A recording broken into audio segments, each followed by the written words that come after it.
So, 'engine' గారు ఎప్పుడెప్పుడని ఎదురు జూసిన సంక్రాంతి అయిపోయింది. సంక్రాంతి సినిమాల హంగామా అయిపోయింది. నెక్స్ట్ ఫ్రైడే గూడా వచ్చింది. బట్ ఆ సినిమాలే ఇంకా కంటిన్యూ అవుతున్నాయి. ఆ కౌంటింగు, ఆ కలెక్షనే ఇంకా కంటిన్యూ అవుతుంది. సో, ఇప్పటికే 'మనశంకర్ వరప్రసాద్' 260+ ఎంతో పాజిటివ్ వచ్చింది. నాకు తెలిసి నెక్స్ట్ 500+ వస్తదనుకుంటా. సో, మిగిలిన తర్వాతొచ్చిన 'అనగనగా ఒక రాజు' గాని, 'నారి నారి' గాని వీటికి గూడా మంచి పాజిటివ్ టాకొచ్చింది. సో, మీ దృష్టిలో ఇప్పుడు ఈ సంక్రాంతికి విన్నర్ అంటే 'మనశంకర్ వరప్రసాదా?' లేదంటే ఇంకేదైనా సినిమా ఉందా? ఆ కలెక్షన్స్ ఎంతవరకు మీరు నిజం అనుకుంటున్నారు? కలెక్షన్స్‌దేముంది. కలెక్షన్స్ వల్ల సినిమా హిట్, ఫ్లాప్ అని ఎప్పుడు డిసైడ్ చేయకూడదు. కలెక్షన్స్ ఎలా వస్తాయి? నువ్వు అదనపు షోలు వేసుకుని, అదనపు టికెట్ రేట్లు పెంచుకునే సౌలభ్యం నీకుండి, ఎక్కువ థియేటర్‌లో రిలీజ్ చేసుకుంటే నీకు ఎక్కువ డబ్బులొస్తాయి. లేదు రోజు 4 ఆటలే రిలీజ్ చేసుకొని, అదే రేట్‌కి టికెట్ అమ్ముకొని, అంటే ప్రీమియర్‌లు, బెనిఫిట్‌లు మీరు నమ్ముకోకుండా, సింపుల్‌గా రెగ్యులర్ సినిమాలాగా వస్తే నీకు రెగ్యులర్‌గా వసూళ్ళొస్తాయి. కానీ అయినా సరే జనాలు తండోపతండాలుగా ఎక్కడికెళ్తున్నారు? ఏం చూస్తున్నారు? ఆహ్, ఏది చూసి వాళ్ళు హ్యాపీగా ఫీల్ అవుతున్నారు? చూసిన వాళ్ళు మళ్ళీ ఏం చూడాలనుకుంటున్నారు? అనేది కాన్సెప్ట్. ఇప్పుడు ఈ ఫ్రైడే అయితే మళ్ళీ వచ్చింది.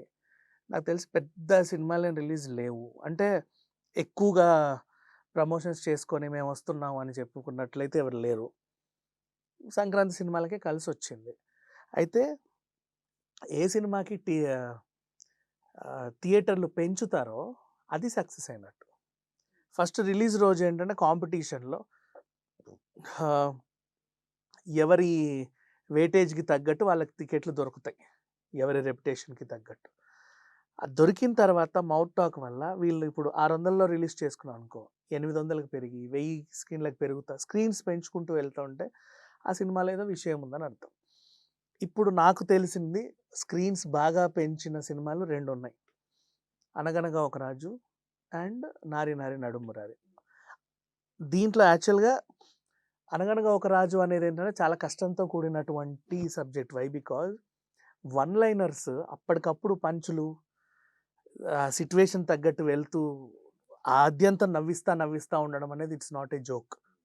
అది స్టాండప్ కమెడియన్స్‌కైనా సరే ప్రతి సీన్ ఇప్పుడు అటు తిరిగినా, ఇటు తిరిగినా నీకు ఫోన్ నాకివ్వు, ఈ వాచ్ నువ్వు పెట్టుకో. దీంట్లో కూడా ఏదో కామెడీని జనరేట్ చేయడం, ఆ రైటింగ్‌లో చాలా టఫ్ వర్క్ ఉంటది. కాబట్టి ఏదో అంత కష్టపడ్డారు కాబట్టి వాళ్ళు గట్టెక్కారనుకుందాం. కానీ నాకు అందరిలో కల్లా ఇంకపోతే కలెక్షన్స్ గురించి ఒకటి మాట్లాడి ఇక్కడికొస్తా. కలెక్షన్‌లు ఎన్నొచ్చినా నిర్మాతకి ఇంతే వస్తాయని చెప్పిన నిర్మాత కూడా ఉన్నారు మనకి రీసెంట్‌లీ 'అనిల్ శుంకర్' గారు. ఆయన సినిమా గురించి మాట్లాడాలనుకుంటున్నాను నేను. 'నారి నారి నడుమురారి' రీసెంట్‌లీ బాలయ్య గారు కూడా ఫోన్ చేసి పరువు నిలబెట్టామన్నారట. హ్మ్. ఎందుకంటే ఆయన టైటిల్ కాబట్టి. ఎందుకంటే పాత టైటిల్స్‌ని మళ్ళీ తీసుకొని ఫ్లాపులు చేస్తున్నారు చాలామంది. అట్లా వాటి పరువు తీస్తున్నారు ఇంకా చెప్పాలంటే. ఆహ్, ఆ కోణంలోకి వెళ్ళకుండా మళ్ళీ ఆ టైటిల్‌ని అదే రేంజ్‌లో నిలబెట్టారు. నాకెందుకు ధైర్యం నచ్చింది చెప్పనా? ఒక ప్రొడ్యూసర్ పాపం. ఆ ప్రొడ్యూసర్ అంతకుముందు పెద్ద పెద్ద హీరోలతో సినిమాలు తీసి భారీ ఫ్లాపుల్లో ఉన్నాడు. అలాంటి అంటే ఇక మళ్ళీ కనబడతాడా? కనబడడా? అన్నటువంటి ప్రొడ్యూసర్. అలాంటి ప్రొడ్యూసర్ ఒక మినిమమ్ బడ్జెట్‌తో ఇద్దరు హీరోలను పెట్టుకొని, ఇద్దరు హీరోయిన్‌లను పెట్టుకొని ఓ సినిమా మంచి ఫ్యాడింగ్‌తో సినిమా చేస్తున్నాడు. అంటే ఇండస్ట్రీ చూపంతా అటెళ్ళుద్ది. ఏదో గట్టి స్క్రిప్టే దొరుకుంటదిరా మనోడికి. అందుకే చాలా ఇదిగా వస్తున్నాడు అని. అంతే కదా! ఇప్పుడు హ్మ్. 'గుణశేఖర్' ఎన్ని ఫ్లాప్స్‌లో ఉన్నాడు. అవును.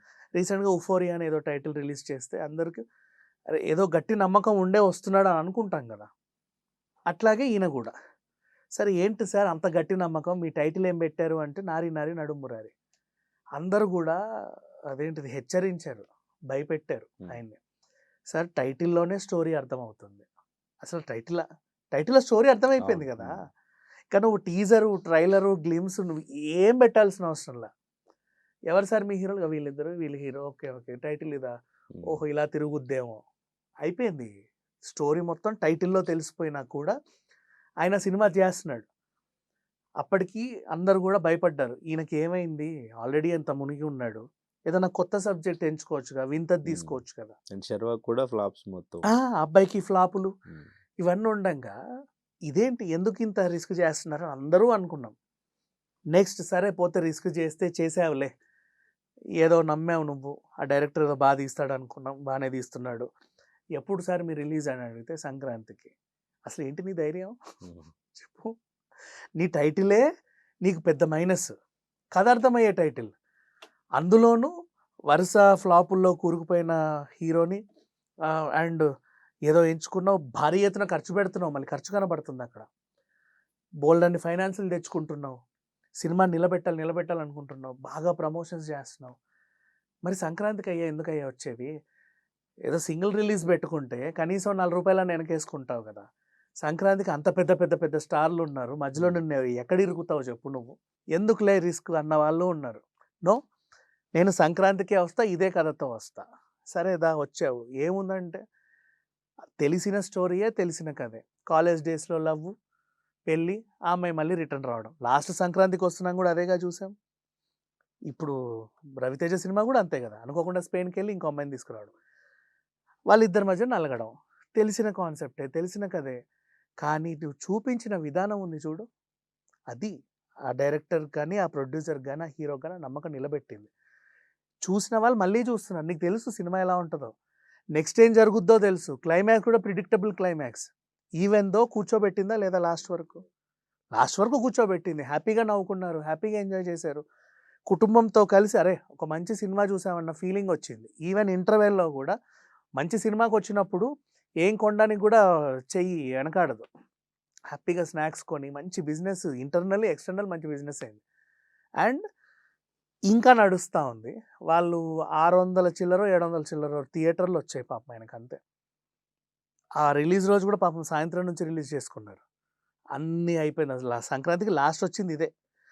ఆ తర్వాత చూడు, ఇప్పటికి స్క్రీన్స్ ఇంకా పెరిగాయి. బుక్ మై షో ఓపెన్ చేయి, హౌస్ఫుల్ నడుస్తున్నాయి. ఎందుకు?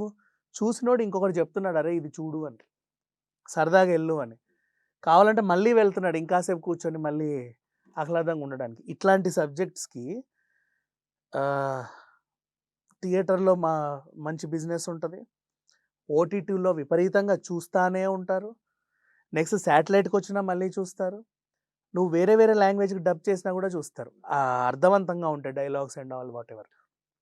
కానీ అంటే ఇక్కడ స్టార్ హీరో సినిమాలు ఆల్రెడీ ముందు ఉండడం వల్ల ఎంత మంచి టాక్ వచ్చినా, ఎంత సబ్జెక్ట్ బాగున్నా కానీ అది పెద్దగా బయటకు రాకుండా స్టార్ హీరోస్ సినిమాలని ప్రమోట్ చేయడానికి కొంతమంది బాగా కష్టపడి పనిచేస్తున్నారు. అందుకే సో మొత్తం కూడా అటువైపే ఆడియన్స్ కూడా చూసేలాగా చేశారు. చిన్న సినిమాలకి ఇక్కడ అన్యాయం జరిగింది స్క్రీన్స్ పరంగా కూడా అనేది వినిపిస్తుంది. అది ఎంతవరకు నిజం అంటారు? లేదు, అది ఒప్పుకోవాలి. ఎందుకంటే ఇద్దరు పెద్ద హీరోలను నువ్వు పెట్టుకొని తీసినప్పుడు, వరుస సక్సెస్లో ఉన్న డైరెక్టర్ వచ్చినప్పుడు అండ్ ప్రతి సంక్రాంతికి హిట్ కొడుతున్న డైరెక్టర్ వచ్చినప్పుడు ఆయనకి థియేటర్లు ఇవ్వాలని ఎగ్జిబిటర్స్, డిస్ట్రిబ్యూటర్స్ కూడా అనుకుంటారు. మిగతా వాళ్ళకి ఏంటంటే ఆలోచించుకుంటారు కొంచెం, వాళ్ళకున్న పరపతికి పర్వాలేదులే అని, ఒకసారి సినిమా చూసి సరే వేసుకుందాంలే అని అనుకుంటారు. ఇది క్లాప్ కొట్టేటప్పుడే సార్ మేము రిలీజ్ చేసుకుంటాం అంటారు. అట్లాంటివి ఉంటాయి. బట్ అది దాని పెద్ద నష్టమేం కాదు, అది ఖచ్చితంగా ఉంటుంది, ప్రతిసారి అలాగే ఉంటుంది. ఇప్పుడు నెక్స్ట్ సంక్రాంతి కూడా తీసుకురా పెద్ద పెద్ద హీరోలు 10 మంది, ఓ చిన్న హీరో సినిమా తీసుకురా, ఉండదు. బట్ కంటెంట్ ఉంటే, కంటెంట్ కూడా ఏం లేదు ఇది రెగ్యులర్ స్టోరీయే, కానీ నువ్వు అదేంటిది జనాల్ని ఎంగేజ్ చేసే సత్తా డైరెక్టర్లో ఉంటే, సినిమాలో ఉంటే, ప్రతి సినిమా కూడా ఒక నారి నడుమమురల్లాగా ఉంటుంది. అదొక మంచి ఎగ్జాంపుల్. నిజంగా చెప్పాలంటే ఇది థియేటర్కి ఎగబడి వచ్చే టైటిల్ కాదు, అవునా? సంక్రాంతికి ఖచ్చితంగా వెళ్ళాలి అని అనిపించే అటువంటి పోస్టరు కాదు. వెరీ సింపుల్, ఏదో చూద్దాంలే పర్వాలేదులే అన్నట్టు.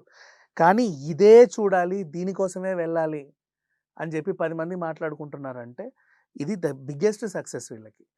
అండ్ ఈ నిర్మాతకు మళ్ళీ లాభాలు రావడం అసలు డేరింగ్ అండ్ డాషింగ్ స్టెప్ అబ్బా. ఈ సంక్రాంతికి నేను క్రెడిట్ మొత్తం ఇవ్వాలి అనుకుంటే వీళ్ళకే ఇస్తా.